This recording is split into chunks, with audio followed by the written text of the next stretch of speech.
झारखंड स्थित जो देवघर है उसको चिताभूम कहा गया है। श्रावण महीने में सर्वाधिक जल की कांवड़ वहां लेकर के भक्त जाते हैं। कहते हैं दशग्रीव रावण शिव जी की भक्ति करने लगा। भगवान शिव ने उसको असीम बल दिया। असीम बल प्राप्त करके, वरदान प्राप्त करके लंका आया।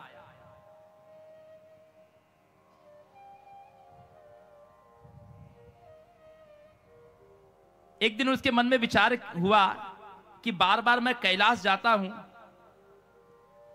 क्यों ना ऐसा करूं कि मैं शिव जी को ही अपने यहां आमंत्रित कर लूं। भगवान शिव से उसने प्रार्थना की। भगवान ने कहा मैं कैलाश को छोड़ करके नहीं जा सकता। फिर लौट आया। फिर उसने विचार किया लंका आने के बाद कि यदि शिव जी कैलाश को छोड़कर नहीं आ सकते तो मैं ऐसा करता हूं, कैलाश समेत ही शिव जी को ले आता हूं। अब वो गया, जड़ से कैलाश पर्वत को उखाड़ने का प्रयास करने लगा। कैलाश में जब कंपन होने लगा, शिव जी ने पार्वती जी से पूछा। यद्यपि पार्वती जी ने उस समय समझाया था भगवान शिव जी को कि देखिए ये विधर्मी है, ये विप्रकुल में जन्म लेते हुआ भी पूर्व जन्म के प्रताप से राक्षस है, और इसको इतने सारे वरदान देना ठीक नहीं है। लेकिन शिव जी ने भक्तों पर अनुग्रह करने के लिए पार्वती जी की बात पर भी ध्यान नहीं दिया। अब जब कैलाश पर्वत को उखाड़ने लगा तो महादेव ने पार्वती जी से पूछा ये कंपन कैसा हो रहा है। तो पार्वती जी ने कहा प्रभु आपका चेला आया है, आपको गुरु दक्षिणा देने के लिए आया है। शिव जी ने कहा कौन? बोले हाँ वही रावण, देखो आपके कैलाश सहित आपको लंका ले जाना चाहता है। भगवान रावण के सन्मुख प्रकट हुए। भगवान ने कहा देखो यह मैं अपना लिंग स्वरूप तुमको प्रदान कर रहा हूं, इसको जाकर के तुम लंका में स्थापित कर देना।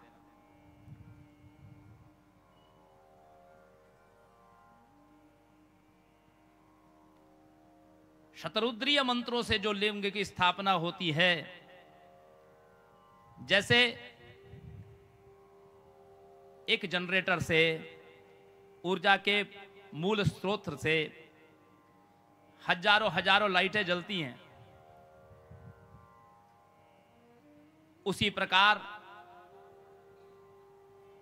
शतरुद्रीय जो मंत्र है जिसको रुद्राष्टाध्यायी कहते हैं, उन शतरुद्रीय के मंत्र से यदि भगवान शिव की किसी भी लिंग में प्रतिष्ठा कर दिया जाए और विधि पूर्वक उपासना हो तो उसमें भगवान का साक्षात वास होता है। तो भगवान ने कहा कि देखो ये मैं अपना ज्योतिर्मय लिंग तुमको प्रदान कर रहा हूं, लेकिन याद रखना इसको मार्ग में कहीं रोक रखना मत।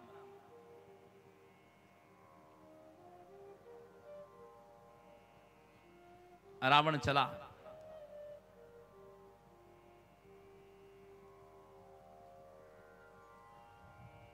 अब विचारणीय बात यह भी है कि कैलाश उत्तर दिशा में है। अब उत्तर दिशा से चलकर के व्यक्ति परली वैद्यनाथ होते हुए लंका तो नहीं जाएगा, झारखंड होते हुए ही जाएगा, बंगाल की खाड़ी होते हुए जाएगा। रावण जब वहां से चला तो चिताभूम में पहुंचने के बाद वह लघुशंका के वेग से सशंकित हुआ। एक गोप था, गोप के रूप में स्वयं महादेव ही थे। उस ज्योतिर्मय लिंग को उस गोप को सौंप दिया।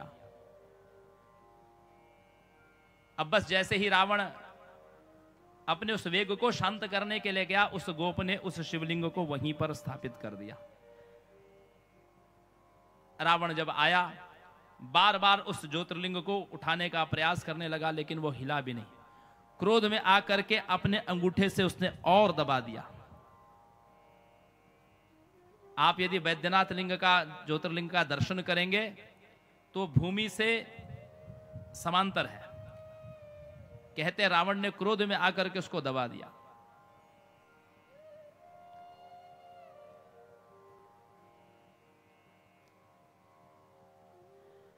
जैसे पारसमणि होती है ना,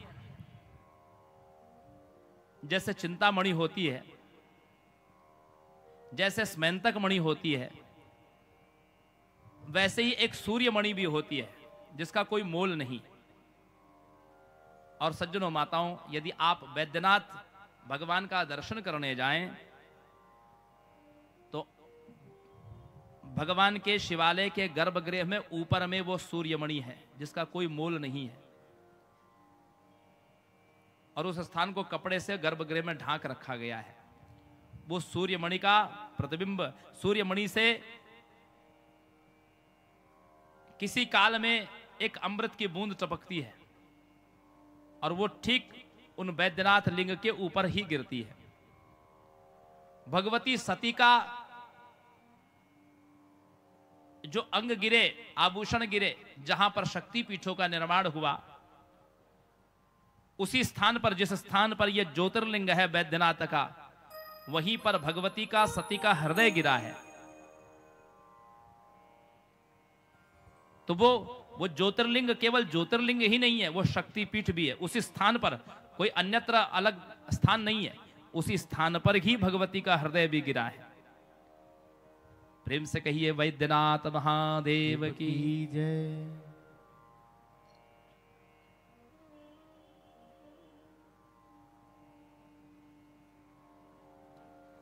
भीम नाम का एक असुर था।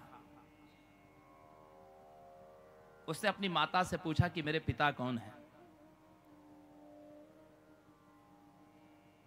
बोले यद्यपि तू किसी अन्य असुर की संतान है, लेकिन एक बार कुंभकर्ण ने, रावण के भाई कुंभकर्ण ने मुझ पर अत्याचार किया, जिससे तेरी उत्पत्ति हुई है। बाद में भगवान राम ने रावण और कुंभकर्ण का संहार कर दिया। तो भीम नाम के असुर ने अपने पिता की मृत्यु का प्रतिशोध लेने के लिए शिवजी की तपस्या की, असीम बल प्राप्त की। असीम बल प्राप्त करके देवताओं से विरोध किया और देवताओं ने शिवजी की आराधना करके शिवजी के द्वारा उस भीम का संहार करवाया। भीम का भगवान ने जब संहार किया तो उस भीम ने यही भगवान से प्रार्थना की कि प्रभु आपने मेरे निमित्त अवतार लिया है, इसलिए इस स्थान को, यहां पर आप एक ज्योतिर्लिंग के रूप में प्रकट हो जाइए और इस स्थान का नाम भीमाशंकर हो। भगवान ने जिस भीम को अपने अग्निलोचन से जलाया था, तो उस भीम नाम के असुर की जो राख थी उस वन में छिड़क दी।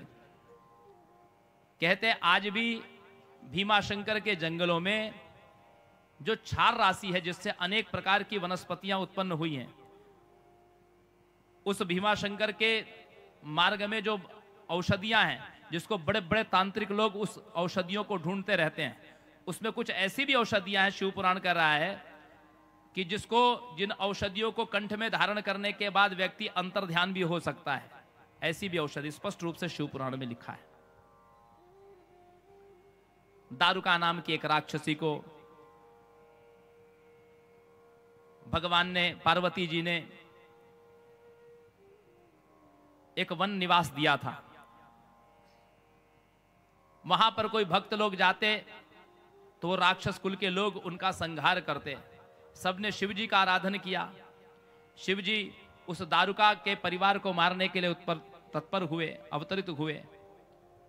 दारुका ने कहा कि यह स्थान हमको भगवती पार्वती जी ने रहने के लिए दिया है। द्वारिकाधीश के मंदिर से 10 किलोमीटर की दूर पर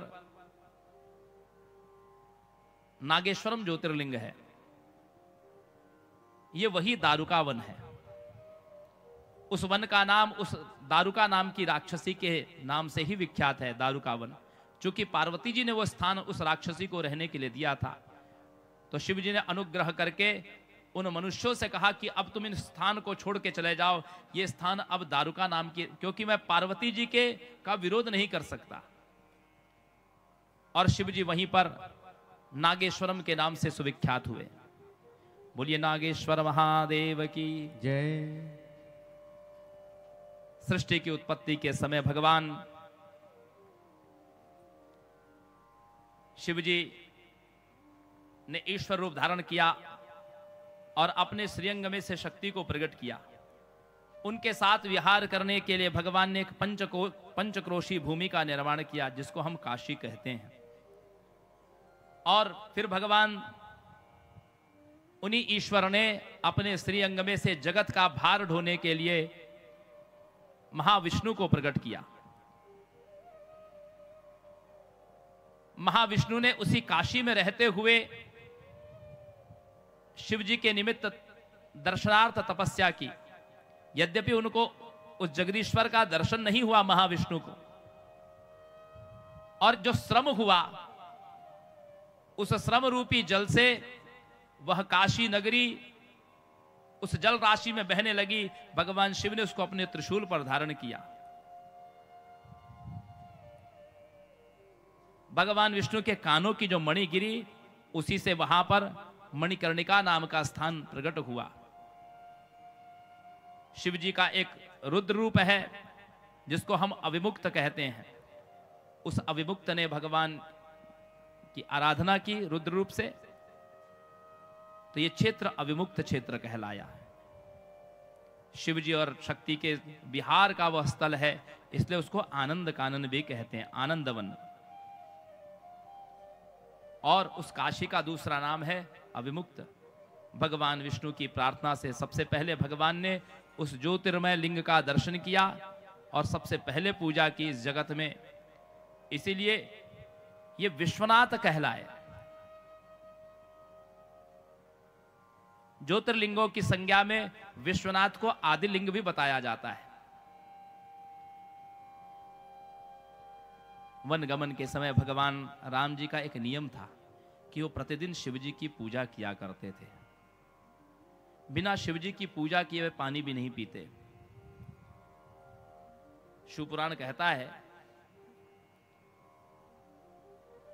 कि भगवान जब सेतु बंद कर रहे थे तो सेतु बंद के समय भगवान ने बिना शिव आराधन किए जल पी लिया। हनुमान जी ने जल ला करके दिया, जल पान कर लिया। तब भगवान को लगा कि अहो, आज मैंने बिना शिव जी का पूजन किए जल पी लिया है, इसका मैं प्रायश्चित करूंगा। तो प्रायश्चित स्वरूप ही भगवान ने रामेश्वरम की स्थापना की।